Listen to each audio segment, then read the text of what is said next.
온유하며 충성된 자를 이루어준다는 말씀을 진행하고 있습니다. 예수님 믿고 구원받은 성도랄지라도 과거의 옛 습관과 같이 가는 그대로 남아있습니다. 하루아침에 바뀌지 않습니다. 집에서 배운 것, 학교에서 배운 것, 세상에서 배운 것, 다른 사람이 배운 것들이 오랜 기간 동안 우리 몸에 배어 있습니다. 이것을 털어내는 작업, 이것을 빼내는 작업이 신학적인 용어로 송화라고 할 수 있습니다. 송화라는 말은 내 마음, 생각, 지혜, 행실 등이 예수님을 닮아가는 것을 말합니다. 혹은 하나님께서 인간에게 의도하신 목적하신 상태를 실현하거나 점진적으로 도달하는 것을 말합니다. 좀 더 쉽게 말하자면 송화는 나는 없어지고 사라지고 죽어지고 예수 그리스도가 나의 삶 가운데 나타나는 것을 말합니다. 나라는 존재는 그대로인데 내 생각과 입술과 행동 속에서 예수님의 모습이 더욱더 선명하고 분명하게 나타나는 것이 송화라는 것입니다. 누가 구원받은 성도인가? 누가 천국에 들어갈 수 있는가? 그 사람의 성화의 정도를 통해서 알 수가 있습니다. 그 사람은 예수님 믿는데 성화되지 않는다. 수십 년 지난데도 변화되지 않는다. 그렇다면 그 사람의 구원의 문제가 있습니다. 성화의 열매를 맺어가는 사람만이 구원받아 영화의 단계에 이르게 됩니다. 성화는 변화되는 것을 말하죠.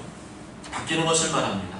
씨앗이 떨어지면 반드시 싹을 틔우고 성장하고 변화하게 되듯이 말씀의 씨앗이 떨어지면 반드시 성장하고 변화하게 되어 있습니다. 그러나 말씀의 씨앗이 아무리 마음밭에 떨어진다 할지라도 본인이 그것을 거부하고 밀어내면 자라지 않습니다. 하나님의 말씀을 들어도 따르지 않고 순종하지 않고 본인이 편한 대로 쉬운 대로 살면 수십 년이 지나도 성화되지 않습니다. 성화되지 않는 영혼은 구원받을 수 없습니다. 성화된 사람이 들어가는 곳이 천국입니다. 예수님 믿어 의롭다고 인정받은 사람이 이제는 과거의 삶에서 방향을 틀어서 예수님을 중심으로 모시고 예수님 모습으로 변화되는 것이 성화의 모습이고 또한 그런 사람이 천국에 갈 수 있는 것입니다. 그렇다고 해서 100% 완전하게 성화되는 사람은 없습니다. 100% 순종할 수 있는 사람도 없습니다. 모세도 100% 순종하지 못했고요. 다윗도 100% 순종하지 못했고 바울도 100% 순종하지 못했습니다. 그것은 불가능한 일입니다. 그래서 여기서 말하는 성화는 100%의 완전 성화를 말하지 않습니다. 끊임없이 넘어지고 쓰러지지만 끝까지 예수님을 붙들고 자기 자신이 변화되기를 구하는 사람, 자신이 성화되도록 기도하며 애쓰며 예수관을 복종시키는 사람을 말합니다. 그러한 사람에게서 성화가 일어납니다. 성화는 성령님께서 주도권을 잡고 이끌어 가시지만 본인이 협력하지 않으면, 본인이 거부하면 성화는 일어나지 않습니다. 본인이 아무런 기도와 노력도 애씀도 하지 않으면 성화는 일어나지 않습니다. 성화는 인격적으로 됩니다. 내가 원해야 되고 내가 구해야 되고 내가 주님 앞에 열심을 낼 때 성령님도 도와주시는 것입니다. 결국에 성화가 일어나지 않는 이유는 근본적으로 본인의 책임입니다. 구원받은 이스라엘 백성들을 광야에 집어넣으신 이유가 무엇일까요? 구원받았으면 됐지 뭐하러 광야에다가 집어넣으셨을까요? 분명 출애굽을 통해서 어린 양의 피를 통해서 구원받은 백성들인데 왜 척박하고 황량한 광야에 집어넣으셨을까요? 하나님의 백성이라면, 하나님의 자녀라면 항상 하나님의 은혜와 축복 속에서 행복하고 좋은 일, 기쁜 일만 누리며 살아야 되는 거 아닌가요? 그런데 왜 내가 원치 않는 길로 가고 내가 가고 싶지 않는 길로 가고 외롭고 황량하고 척박한 길로 가게 되는 것일까요? 광야 속에 집어넣어봐야 자기의 실제 모습이 나타나는 것입니다. 광야 속에 집어넣어봐야 내가 누구인지를 알게 됩니다. 좋은 환경 속에서 아무런 걱정, 염려 없이 살기만 하면 자신의 본 모습이 무엇인지, 자신이 누구인지를 잘 파악하지 못합니다. 자기는 괜찮은 사람이고 교양 있는 사람이고 매너 있는 사람이라고 생각되어지지만 사실은 자신의 내면은 모른 채, 자신의 속사람은 모른 채 껍데기의 모습이 자기라고 착각을 하는 것입니다. 그런 사람도 막상 힘들고 배고프고 목마른 그 상황 속에 집어넣어 보면 그 속에 감추어져 있던 추악한 본성이 여지없이 드러나게 됩니다. 자신이 얼마나 더러운 죄인인지, 얼마나 추악한 죄인인지가 드러나게 됩니다. 마치 평상시에는 맑은 시냇물이 흐르기 때문에 맑은 시냇밖에 안 보이지만 손을 집어넣어서 손으로 밑바닥을 휘저으면 금세 깨끗했던 물이 흐려지는 것을 볼 수가 있습니다. 인간의 속이 그렇다는 것입니다. 그렇게 하나님께서 내 마음의 밑바닥을 휘저으시는 곳이 어디냐? 광야라는 겁니다. 내 속에서 그러한 뿌연 흙탕물들이 발견될 때 비로소 자기 자신의 모습을 깨닫습니다. 내가 이 정도밖에 안 되는 인간이구나. 하나님의 은혜가 없으면 나는 도저히 구원받을 수 없는 인간이구나 하는 것을 깨닫게 됩니다. 그럴 때 진심으로 하나님의 은혜를 구하며 회개하게 됩니다. 그럴 때 나에게 베푸신 그 구원의 은총이 얼마나 값지고 귀한 것인지를, 소중한 것인지를 깨닫게 됩니다. 나는 예수님 없으면 도저히 안 되는 인생이구나. 그것을 깨닫는 사람이 하나님의 은혜를, 사랑을 받은 사람인 줄 믿습니다. 네. 광야 기간 동안에 하나님께서 이스라엘 백성들을 한번 휘저었더니 뿌연 흙탕물이 아주 몽글몽글 피어올랐습니다. 목마르게 하고 배고프게 하니까 그 속에 있던 원망과 불평의 흙탕물이 막 뿜어져 나왔습니다. 그런데 문제는 아무리 시간이 지나도 이 원망과 불평의 흙탕물이 조금 더 맑아지지 않는다는 겁니다. 그 책임이 누구에 있을까요? 본인들에게 있습니다. 본인들이 그러지 않으려고 부단히 기도하며 노력해야 되는데 그런 노력을 전혀 하지 않았던 겁니다. 다른 게 아니라 하나님께서 왜 이 사람들을 광야 그 땅에서 죽어서 쓰러지게 만들었을까요? 안 하는 거예요. 정말 자기가 바뀌려고 기도하고 노력하고 애를 쓰면 하나님이 도와주시는데 그걸 안 하는 겁니다. 성화는 인격적인 것입니다. 왜 그들은 자꾸만 원망하고 불평했을까요? 어려움과 고난이 닥치면 누구라도 원망하고 불평할 수밖에 없습니다. 그렇지만 왜 그 사람들은 시간이 오래 지났는데도 그 강도가 똑같을까요? 처음에 그렇게 원망 불평했을 때의 강도나 나중에 시간이 한참 지난 다음에도 그 원망 불평의 강도가 줄어들지 않고 여전히 툭하면 원망하고 불평을 했을까요? 시냇물이 분명히 뿌옇게 탁해졌는데 흐려졌는데 왜 그것을 맑게 하려고 노력을 하지 않는 것일까요? 성화를 거부한 것입니다. 광야의 시간은 성화의 시간이고 나를 변화시키는 시간입니다. 이 땅에 살아있는 우리 인생 자체가 광야의 시간인데 이 땅에 왜 우리를 두셨느냐? 바로 성화되도록 우리가 변화되도록 우리에게 시간을 허락하신 것입니다.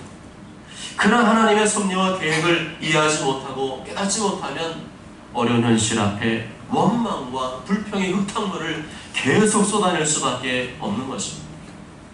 그렇기 때문에 광야의 시간 속에서 광야의 시간이 닥칠 때마다 우리는 이렇게 고백해야 됩니다. 하나님, 나의 부족함을 바꾸시려고 하시는군요. 제가 뭐가 바뀌어야 될까요? 제가 어떻게 바뀌면 좋을까요? 라고 고백하는 것이 하나님이 원하시는 고백입니다. 그것이 되지 않으면 원망과 불평의 화살이 어디로 갈까요? 원망과 불평의 화살이 반드시 다른 사람에게로 가게 되어 있습니다. 나 자신의 그 연약함과 부족함을 고치려고 몸부림치기보다는 나를 이 지경으로 만든 그 외부에서 문제의 원인을 찾으려고 합니다. 나는 잘하고 있는데 남들이 문제라는 생각에 빠지게 됩니다. 그런데 그러한 생각이 바로 성화의 원수입니다. 원망과 불평은 성화의 원수입니다. 그래서 하나님께서 그들에게 그 광야 척박한 땅에서 쓰러져 죽도록 진노하신 거죠. 그러한 생각에 젖어 사는 사람, 일평생 자기 자신을 고치고 바꾸고 성화되려고 하지 않고 다른 사람에게 문제가 있음을 생각하며 다른 사람의 원망과 불평에 도화살을 쏘아대는 사람은 절대로 성화되지 않습니다. 성화되지 않는 사람은 구원받지 못합니다. 성화를 거부하는 것은 곧 구원을 거부하는 것이기 때문입니다. 오늘 민수기 12장 말씀에서도 죄악의 흙탕물이 뿜어져 나오고 있습니다. 비방과 반역의 흙탕물이 이스라엘 공동체 안에 가득하였습니다.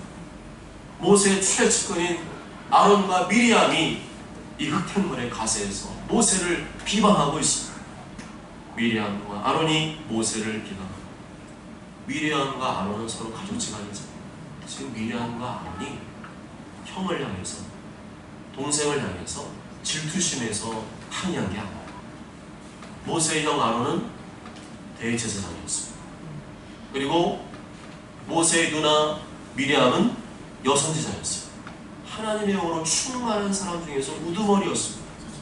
그런데 이스라엘의 종교 지도자 대제사장과 그리고 하나님의 여선지자 미리암이 서로 연합해서 하나님과 이스라엘 사이의 유일한 중재자인 모세를 향해서 영적 권위에 도전을 했습니다. 흙탕물을 더 만들어버렸어요. 미리암과 아론의 도전은 하나님께서 택하신 독보적인 지위와 권위에 대한 도전이었습니다. 모세의 권위에 대한 도전은 그를 세우신 하나님의 주권에 대한 도전이었습니다.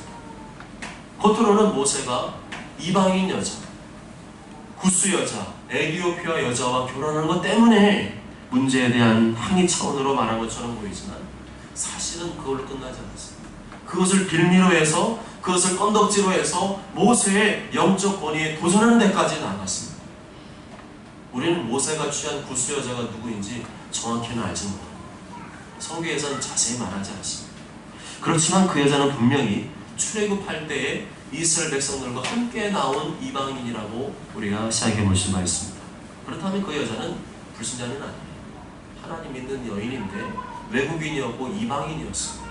그런데 구스 사람, 에티오피아 사람은 피부가 까맣습니다. 흑인입니다. 하나님의 종인 모세가 흑인 여자와 결혼을 했으니 그 모양새가 어땠을까요? 하늘 사람들이 왜 하필이면 그 예쁜 여자도 있고 괜찮은 여자도 많은데 시커먼 여자를 그렇게 취해서 결혼을 했을까?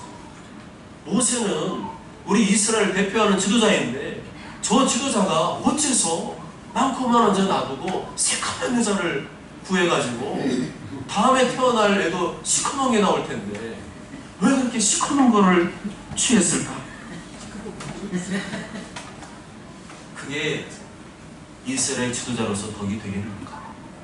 그렇게 생각하는 거죠. 그러니까 미리암과 아론이 모세를 향해서 다시 당신이 이스라엘 지도자인데 그렇게 시커먼스 흑인을 데리고 살면 어떡하냐? 이렇게 겉으로는 구스 여인을 취한 것이 문제의 발단이 되었지만 그것은 잠시 후에, 그것은 그냥 겉으로 드러나는 겁니다. 실제 문제는 어디 있었느냐? 잠시 후에 모세의 영적 권위에 대한 도전으로 이어지고 있습니다. 2절 다 함께 읽겠을까요? 2절 시작. 그들에게 여호와께서 모세와만 말씀하셨느냐 우리와도 말씀하지 아니하셨느냐 여호와께서 인도하여 들으셨더라. 아멘.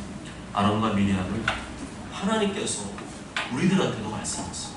모세, 당신한테만 말씀한 것이 아니라 우리에게도 말씀하셨어요. 그러니까 우리 무시하지 마. 우리도 말할 자격이 있어. 그들의 말은 틀리지 않았습니다. 그렇지만 그들의 말씀에 교만이 담겨져 있었습니다. 아론은 대제사장이었고 미리암은 여선지자였지만 그래도 그들은 하나님께서 이스라엘의 중재자로 세운 그 대표 지도자 모세의 권위를 존중해야 했습니다. 그들은 지금 무엇을 잘못하고 있습니까? 지도자의 허물을 함부로 판단하고 들춰내고 비방하는 죄를 범하고 있습니다. 노아의 세 아들 중에서 함이 저주를 받은 이유가 무엇이었습니까? 아버지의 그 허물을 보고 들춰내고 밖에 나가서 떠들어대고 그 실수를 다 까발렸습니다. 그랬을 때 첫째와 셋째 아들은 이불을, 옷을, 옷가지를 들춰내고 뒷걸음이 서서 아버지 하체를 가려주었습니다.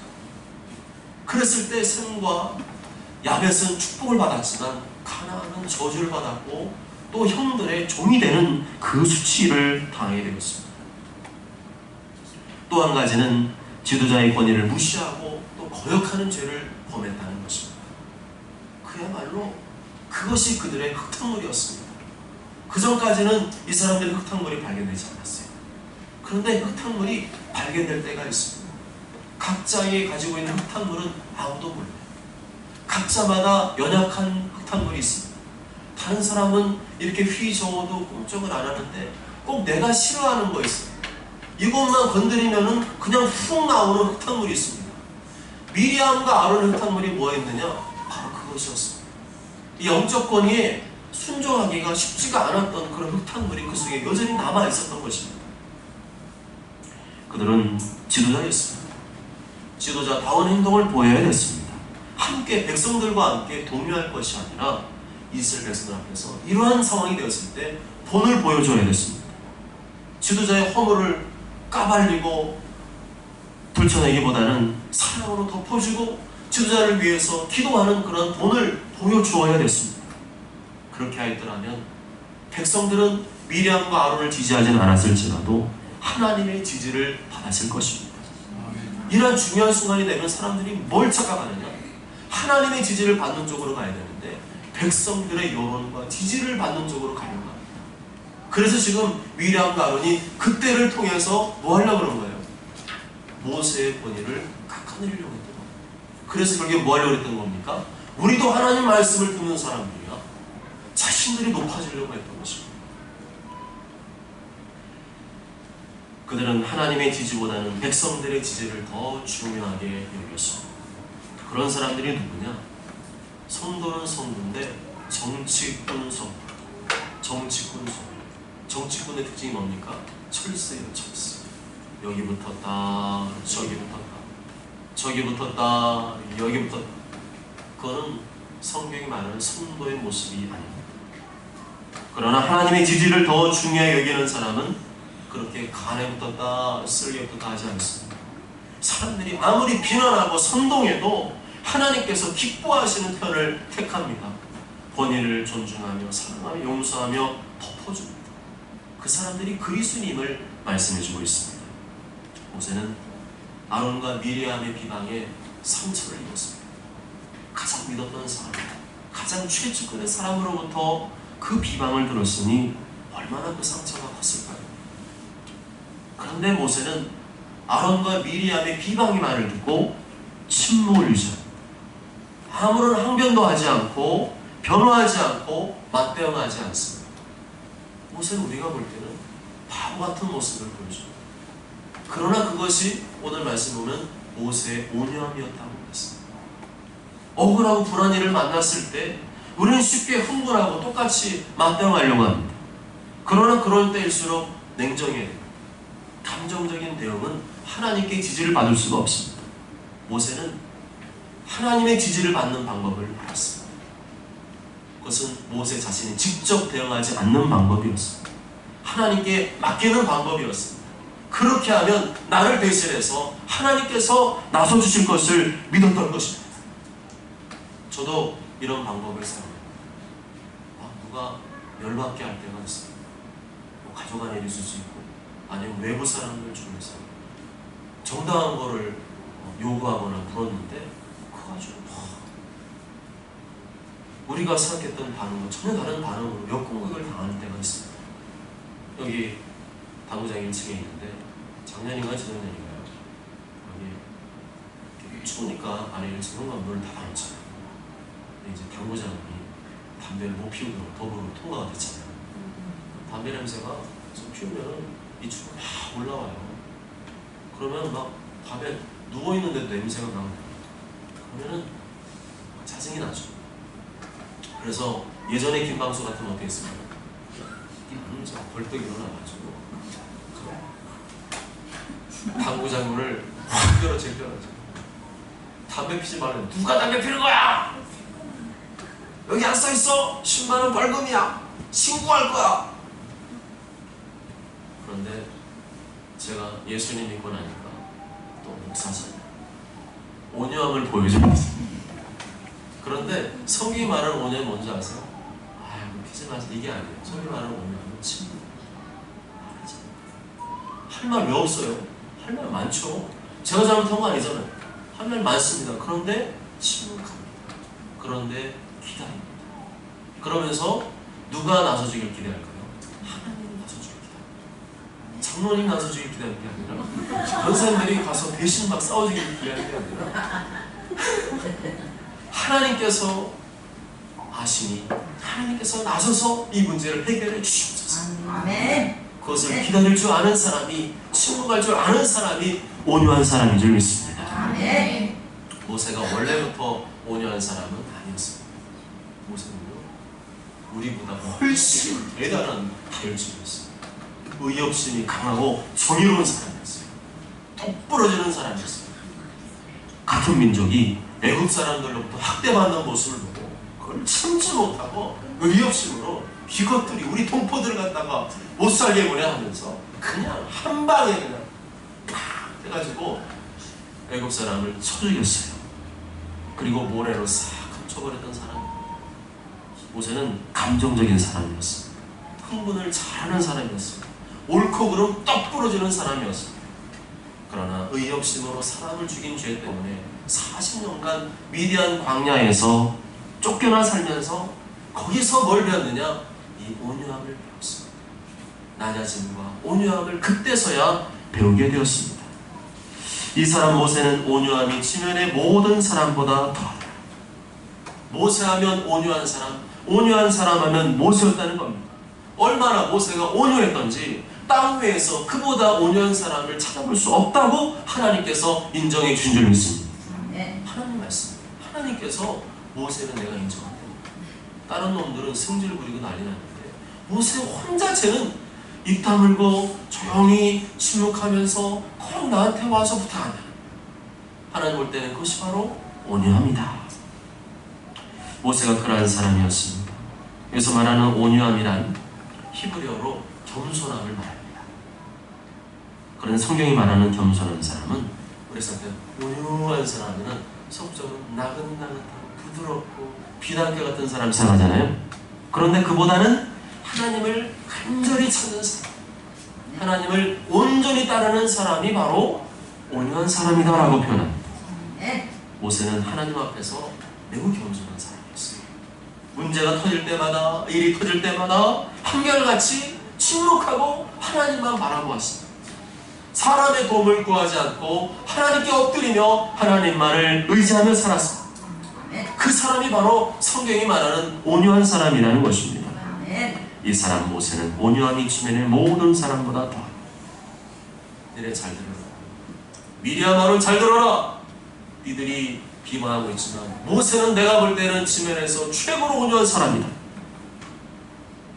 온유한 사람이 되길 원하십니까?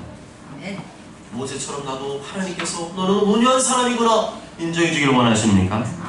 엎드리시기 바랍니다. 엎드리시기 바랍니다. 하나님께 계속 엎드리십시오. 계속 엎드리면 나도 겸손하고 온유한 사람이 될 수 있습니다. 그렇게 모세가 항변하지 않고 변호하지 않고 침묵을 지키며 하나님께 엎드렸더니 어떤 일이 벌어졌나요? 4절 다 함께 읽어보십니다. 4절 시작. 여호와께서 갑자기 모세와 아론과 미리암에게 이르시되 너희 세 사람은 흠으로 올라오라 하시니 그 세 사람이 나아가되 아멘. 니들 셋 다 이거 어른들이 자네들 셋 있는 집안 있으면 야 셋 다 나와. 왜냐면 셋이 지금 싸우고 있잖아요. 그럼 어떻게 해요? 부모님들이 셋 다 나와. 지금 그런 거예요. 모세는 하나님의 지지하심과 미루심만을 바라였습니다. 내가 일하기보다는, 내가 나서기보다는 하나님께서 일해주고 나서주기를 기대하였습니다. 그래서 하나님께서는 당사자, 어쨌거나 문제의 당사자, 가해자든 피해자든 세 명을 일단은 다 부르셨습니다. 그런데 걸쩍지근한 말씀이 하나 있죠. 여호와께서 이 말을 들으셨다. 모세를 향해서 미리암과 아론이 비방한 말, 그걸 하나님께서 들으셨습니다. 그리고 또 무슨 말을 드렸어요? 얘만 말씀 받은 줄 알아요? 아닙니다. 우리도 말씀 받습니다. 우리도 말씀 주셨어요. 얘랑 우리가 다를 게 뭐가 있어요? 이 말을 여호와께서 들으셨습니다. 이 말은 곧 하나님의 징계를 암시하는 대목이기도 합니다. 왜 그렇게 하나님께서는 다른 때는 좀 뜸들이시면서 기다리시면서 인내하시켜 보시는데 왜 하나님께서는 즉각적으로 징계에 착수하셨을까요? 이 문제는 이스라엘을 이끌어가는 지도자들의 문제입니다. 백성들도 지금 하나가 되지 못한 판에 지도자들마저 하나가 되지 못하면 공동체가 붕괴될 수가 있었던 상황입니다. 그래서 하나님께서는 즉각 당사자 3명을 부르시고 징계에 착수하셨습니다. 그런데 그 다음에 몇 명만 나오라고 그래요? 2명만 나오는 거죠. 미리암 아론 둘만 나오고 모세를 제외한 2명에게만 징계하시겠다는 거예요. 5절 말씀 읽어봅니다. 시작. 여호와께서 구름 기둥 가운데로부터 강림하사 장막문에 서시고 아론과 미리암을 부르시는지라 그 2 사람이 나오니 얼마나 끌렸을까. 모세는 가만히 있어. 둘 나와. 이게 학교에서 당해본 사람과 분명히 싸워가지고 지금 한 3명이 같이 이제 얽혔어요. 그래서 선생님이 새로운 다 풀어냅니다. 근데 김방수는 빠져. 그러면 아싸! 둘은 어떻게 되는지 죽은 거지. 그런 사람입니다. 하나님께서 누구의 편에 서셨습니까? 모세의 편에 서셨어요. 그리고 모세를 비방하고 반대했던 2 사람의 지도자에게 그 책임을 물으려 하셨습니다. 하나님께서는 그런데 징계하기 전에 분명히 설명을 하고 하세요.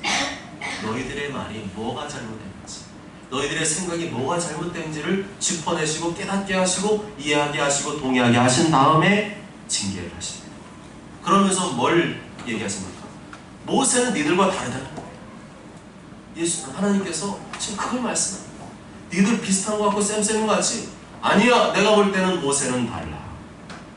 6절에서 8절까지 다 함께 읽어보시겠습니다. 6절에서 8절 시작. 이르시되 내 말을 들으라. 너희 중에 선지자가 있으면 나 여호와가 항상 나를 그에게로 알리기도 하고 그 그와 말하기도 하거니와 내 종 모세와는 그렇지 아니하니 그는 내 온 집에 충성하리라. 그와는 내가 대면하여 명백히 말하고 은밀한 말로 하지 아니하며 그는 또 여호와의 형상을 보거늘 너희가 어찌하여 내 종 모세의 비방하기를 두려워하지 아니하느냐. 아멘.